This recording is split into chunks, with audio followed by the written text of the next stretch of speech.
Hello, John Lynch from J Global Institute of Collaboration here.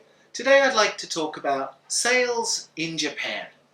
How can you improve your sales performance in Japan? And we're going to look at two different situations. Working in a Japanese company and working in a gaishikei, a foreign capital company.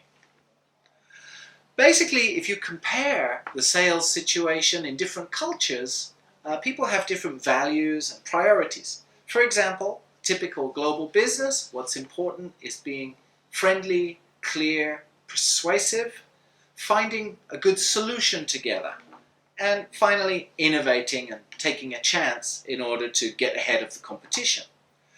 On the other hand, sales in Japan is more about building relationships slowly over time to make a win-win long-term relationship, and the process is very important. So moving through various steps, sharing lots of important details, involving many stakeholders, and avoiding risk.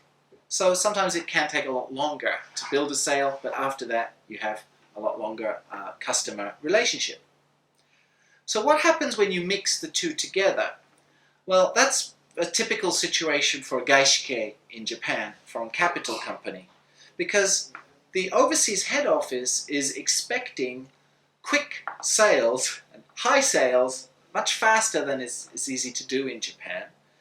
They have different ideas about working style, about teamwork, time sense, quality, how the organization works, and focus on results or on process. So when head office is talking to the Japan team, there's lots of chances to misunderstand each other.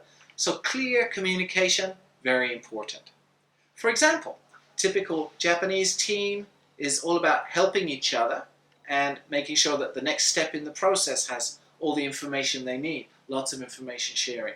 On the other hand, typical global team, I do my job, you do your job, so perhaps not so much information sharing.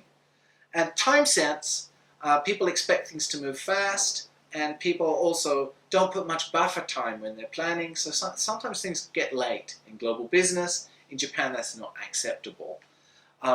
Quality. The idea of quality in Japan is sometimes thought to be over-spec. The packaging, everything has to be perfect. And if there is a problem, then you expect everybody to be apologizing, and very senior people will get involved. Whereas overseas, problems are expected, and we work through them as long as we deliver a good solution. The organization, is it teamwork-based? Is it individual-based? Does the boss have decision-making authority, or is it a group? And finally, if the result is okay, then the process doesn't matter. It's quite common in some global business, but in Japan, the process must also be perfect. So it's quite challenging to manage different expectations, and we'll talk about how to do that in our sales innovation seminar. Thank you for watching.